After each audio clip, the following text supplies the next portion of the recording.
ዘጋችብኝ። እኔ ተናደደች። አለው ብለሽ ይሄ ነገር ይሳካልኛል ብለሽ ሞክረሻል፣ አልሆነም። እግዚአብሔር አምላክ ደግሞ በሆነ ምክንያት አድርጎ ደግሞ ይሄንን ብር ይመልስልሻል። አይዞሽ። ችግር የለውም ሌላ ወይኔ ጉዴ ወይኔ ጉዴ። በጣም ይቅርታ እንግዲህ ሂደ ነገር። ሰላም ውድና የተከበራችሁ የዩቲዩብ ቤተሰቦቼ ዛሬ በሚያሳዝን ሁኔታ ነው የመጣሁት። እንግዲህ የምታውቁት ታውቃላችሁ፣ የማታውቁ ደግሞ ደንገራችሁ። እኔ ብር ጠፍቶብኛል። ያው በውስጥ የምታውቁኝ ልጆች ጓደኞቼ ታውቃላችሁ፣ ከኔ ጋርም እንዳዘናችሁ አውቃለሁ። ያው ብሩ ግን እንደሚመለስ በተስፋ ነው ያለሁት እኔ ማለት ነው። ይመለሳል በማለት በተስፋ ነው ያለሁት። እንደ እግዚአብሔር ፍቃድ የእውነት ይሄ ገንዘብ ለኔ ካለው በጣም ብሩ ብዙ ነው። አቅም በመዳም ቅመም አቅም ትንሽ የሚባል ብር አይደለም። ይሄ ገንዘብ ቢጠፋ የእውነት ነው የምላችሁ ለህይወቴ ለራሴ በጣም ይከብደኛል። እውነቴን ነው፣ በጣም ከባድ ነው ይህ ገንዘብ ቢጠፋ ማለት ነው። እና ግን ይህ ያለ አይደለ በዚህ ብትሉ በዚህ መመለስ ይቻላል የሚለው ተስፋ ውስጥ ስለሆንኩኝ ነው እንጂ ቁም የሚሄደው ቀላል ገንዘብ አይደለም። በቃ ሙሉ አረብ ሀገር ስኖር የሰራሁት በሙሉ ማለት ይቻላል። እና ምን ላችሁ ፈልጋለሁ፣ በቃ ገንዘባችሁ መስራታችሁ ካልቀረ ይሄ አደራ አድርጉልኝ የሚለውን ነገር ቀርቶ በራሳችሁ ለምን ሀገር ገብታችሁ ትኬት ቆርጣችሁ ተመልሳችሁ አትመጡም? ብራችሁ ከምታጡ ወይም ደግሞ ይሄ አደራ የሚባለውን ነገር እንትን ከምትሉ በራሳችሁ ሄዳችሁ ብታደርጉ ብዬ አስባለሁ። እና አሁን ዛሬ ጓደኞቼ ይህንን ታሪክ የሚያውቁ በጣም ጨንቆኝ ጭንቀት ውስጥ እንደሆንኩኝ ስለሚያውቁ እንግዲህ እደውላችኋለሁ ማለት ነው። ደውዬ በቃ ምክንያቱም እኔ ራሴን አላጠፋም፣ ቢጠፋም ገንዘቡ ድብርት ውስጥ ልገባ ይችላለሁ፣ ሊጨንቀኝ ይችላል፣ ልረበሽ ይችላለሁ እንጂ ራሴን አላጠፋም። ግን በቃ ነገሩ ለመቀበል የከበዳቸው ጓደኞቼ ማለት ከነሱ አንዱ ሙለርና ሊሊ ዩቲዩብ ናቸው። እነዚህ በደንብ ስለሚያምኑ አስጨንቃቸዋለሁ። በቃ እኔ ከዚህ በኋላ መኖሬ ትርጉም የለውም ብዬ ለእኔ እየተጨነቁልኝ ስላሉ ጨምሬ አስጨንቃቸዋለሁ ማለት ነው። ግን እኔ ራሴን አላጠፋም። ግን ብቻ ቴክስት ጽፌላቸው ሁለቱም ደውለዋል ማለት ነው። ደውለውልኛል። የሚያስጨንቅ በተለይ ለሙነር እኔ ከዚህ በኋላ አታገኙኝም መሮኛል ምናምን አይነት ይኸው የጻፍኩላችሁ ጽሁፍ ምን ብዬ እንደሆነ ማለት ነው። ሙለር የመጨረሻ ጊዜ ላገኛችሁ ፈልጋለሁ፣ በቃኝ፣ ዛሬ ካልደውላችሁ አታገኙኝም ብዬ ኮመንት ጽፌያለሁ። በጣም ይቅርታ እንግዲህ እኔ አያውቁም፣ እነሱ አላስፈቀድኳቸውም። ደውለውልኝ አላነሳሁላቸውም። እንደሚጨነቁ በጣም እርግጠኛ ነኝ። ሁለት የደውለው ሶስተኛ ስደውል ሶስተኛ ቮይስ አስቀምጠዋል ማለት ነው። ደህና ነሽ? እግዚአብሔር ይመስገን በጣም ደህና ነኝ። ምንድን ነው የጻፍሽልኝ ጽሑፍ ማለት? ለማንኛውም ተረጋጊ ፕሊዝ። ማይሆን ነገር ውስጥ እንዳትገቢ እሺላ። ይሄ ጊዜያዊ ፈተና ነው። ይህን ስታልፊ ማርያም ፈጣሪ ደግሞ ከዚህ በላይ የምትደሰችበት የምትካሽበት ነገር ይኖራል። ፕሊዝ እግዚአብሔር ነው። ባለፈው እንደዛ ተረጋግተሽ ቮይስ ታደርጊልኝ አልጠበቅኩም። በጣም ነበር ደስ ያለኝ። ምክንያቱም አንድ ነገር ከሆነ በኋላ ከመሆኑ በፊት ከሆነ በኋላ ምንም የምናደርገው ነገር የለም ሁላችንም ማለት ነው። ገብቻለሁ። አሁን ግን የምታደርግ ነገር ግን ሁለተኛ ጥፋት ምድራዊ ሳይሆን እኔ አላውቅም። እንደዚህ አይነት ነገር ማውራት ማጽናናት እንትንም አላውቅም። ግን ብቻ ትልቅ ስህተት ነው። አለምዬ ፕሊዝ ተረጋጊ። በአንቺ ዙሪያም ብዙ ይጎዳል። ይሄ ብር አንቺ ሰርተሽ ነው ያገኘሽው። ገብቻለሁ። አሁን ደግሞ እግዚአብሔር እኔና ጤና ከሰጠሽ ከዚህ በላይ የምትካሽበት ነገር ነውና እባክሽን በቻልሽ ተኮናሽው። ካልሆነ ግን ጸሎት አድርጊ። ካጠገብሽ መጽሐፍ ቅዱስ ምናምን አትገኝ። ይሄ የሰይጣን ስራ የሰይጣን ፈተና ነው እንጂ የእግዚአብሔር እንትን አይደለም። ፕሊስ አለሚ ተቻሽ ደውት። ያው በእርግጠኝነት መንገድ ላይ እየሄደ ነው ሙለር፣ ቤት አይደለም። ጫጫታ አለ ምናምን፣ ደክሞታል፣ ትንፋሽ እያጠረው ነው። እኔ ውይ አፈር ልብላ ማርያምን። እንግዲህ ቪዲዮ ታየዋለህ ሙለርዬ፣ ይቅር በለኝ፣ እደውልለታለሁ በኋላ ሊሊ አግኝቼ አስጨንቃታለሁ። ደግሞ በጭንቀት ከወለደች እኔ አላቅም። ይቅር በሉኝ በጣም። አሁን ደግሞ አሁን ከኦንላይን ወጥቷል እየመከረ ነበረ። በእናትሽ ይህን ነገር እንዳታረጊ። አያቸዋ በቃ ቀጥታ ስላለ ነው። ምክንያቱም እንደዛ ነው የጻፍኩለት። ወጪ ይኸውላችሁ ስንት መስልክ የተደወለልኝ ማለት ነው።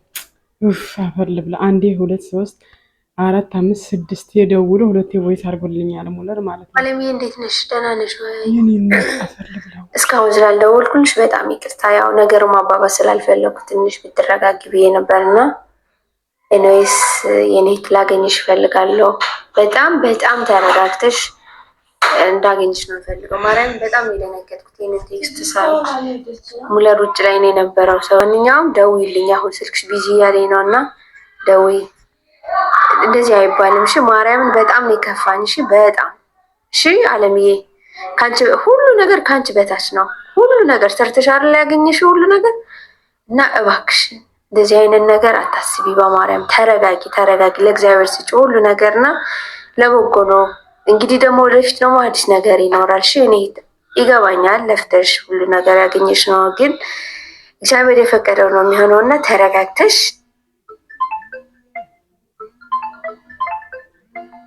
አሁን ደወለች ሊሊ ማለት ነው የኔ እናት። ይቅር ይበለኝ፣ ይቅር በይ እሺ ሊሊዬ፣ በጣም ይቅር በይ። እግዚአብሔር አንቺ ጋር ይደርሳል ብዬ አላሰብኩም ነበረ፣ ግን አስቡት እኔ ያህል ደንግጦ እንደነበረ ሄዶ ነግሯት ነው።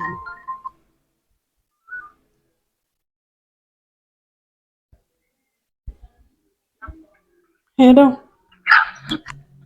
ወይ አለሚ። አቤት ሊሊ፣ ነሽ? ደህና ነሽ?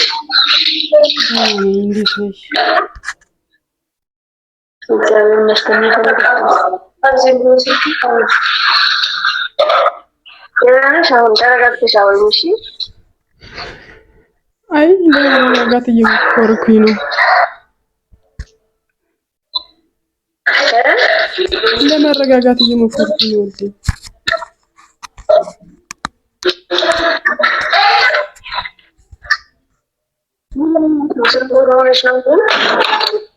እሺ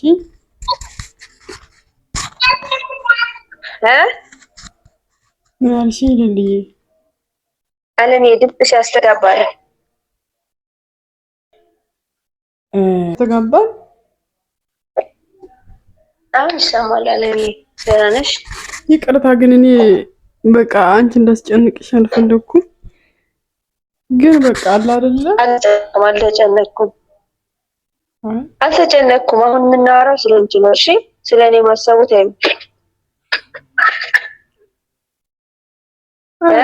አላቅም ሊሊዬ፣ እኔ ጨንቆኛል ማለት አስበሽዋል። የኔ ሁሉ አመት 8 አመት ሙሉ የሰራሁት ገንዘብ ይሁን ትንሽ ብር ብቻ ነው ከዚህ ያነሳሁት እና ይሄ ሁሉ ገንዘብ ዝም ብሎ ባዶ ሜዳ ላይ ሲቀር በጣም ነው የሚያሳዝነው። ማለት እኔ እንጃ ጨለመኝ። በቃ ከዜሮ መጀመር ከበደኝ። አይዞሽ አይዞሽ አይዞሽ፣ እግዚአብሔር አምላክ አለ እኮ የኔ እናት። እግዚአብሔር እያለልሽ የያዘልሽ በምታውቂና ተረጋግተሽ ነው ማሰብ ያለብሽ። እሺ ምን ችግር አለው? ከአንቺ በላይ እኮ ብዙ ከባባድ ታሪኮች ያሳለፉ ቤተሰብ አሉ አይደለ? ብዙ ታሪክ ትሰሚያለሽ በሚዲያ አይደለ? በጣም ብዙ። ስለዚህ አንቺም እኮ ከነሱ ምን ማለት አሁን እነሱ ምን ስለሆኑ ነው? እግዚአብሔር ስለማይወዳቸው ነው የሚፈተኑት። የሚፈተን ሰው ደግሞ የታደለ ሰው ነው። እሺ አይዞሽ። እኔ እንጃ አላውቅም፣ አልችልም መቋቋም። ሊሊዬ ከባድ እኮ ነው በጣም። አይደለም ቀላል ነው እያልኩሽ አይደለም፣ ግን በቃ ግዴታ ነው። አሁን የሆነ ነገር ሲፈጠር አንዳንድ ጊዜ እንደዚህ ባረግ እኮ እያልን እንጸጸታለን። ግን እግዚአብሔር የፈቀደው ነገር ሁሉ ይሆናል፣ ሊያስተምረን ይሆናል። በዛ ሊሆን ይችላል ህይወታችን ደግሞ የሚስተካከለውና ተረጋጊ። አሁንም ተረጋግተሽ ማሰብ ይኖርብሻል። አሁን በቃ ሁሉ ነገር አበቃለት አይደለም። እግዚአብሔር አምላክ ህይወታችን እስካለ ትንፋሻችን እስካለ ድረስ ለህይወታችን አዲስ ነገር ያመጣል። እሺ እኔ እናት ብዙ ነገር የሚቀይር አምላክ አለን አይደለ?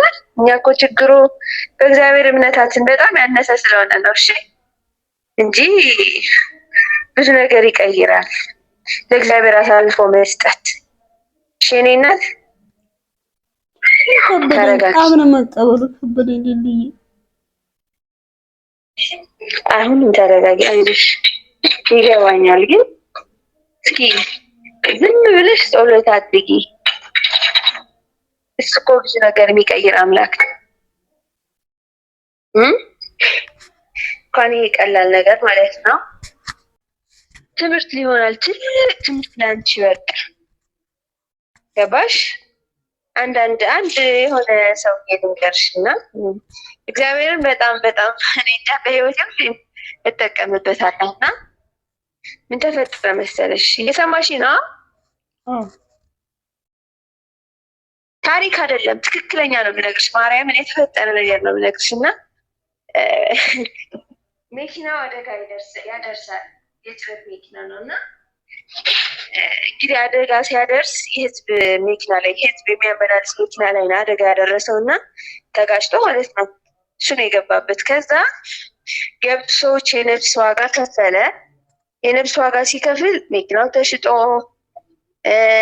እንደገና ደግሞ ከዛም ሁሉ ነገር ተበላሸበት እና ከዛ በኋላ ሁሉ ቤተሰብ ሁሉ ራቀበት ምናምን ነገርና ግን ማለት ነው ተስፋ ሳይቆርጥ በእግዚአብሔር ተስፋ አድርጎ እንግዲህ አስቢ አንቺ አንድ ቤት ነው እሱ ሁሉ ነገር ነው ያጣው ባንዴ ጭልም ምን ያለበት እና ግን ልጆች አሉ ቤት ብርቴዋ ይሄ ልብስ ትቀይርላት ከዛ እንደ አዲስ ሰርተሽ አይደል ያመጣሽው እሱም ሰርቶ በሚገርም ሁኔታ የነበረውን መለሰ ማለት ነው ከስታ በኋላና ከዛ ላይ ብዙ ትምህርት ወሰደ ያለው ሲቀርቡት የነበሩት ሰዎች በቃ ማን እንደሆነ የራሱ ሰው ለየበት። ገብቶሻል? ይሄ ነገር ለምክንያት ነው የሚፈጠረው። እና እግዚአብሔርን ሲያመሰግን ሰማሁት። እግዚአብሔርን በመኪና እየሄድኩ ነው ሰማሁት።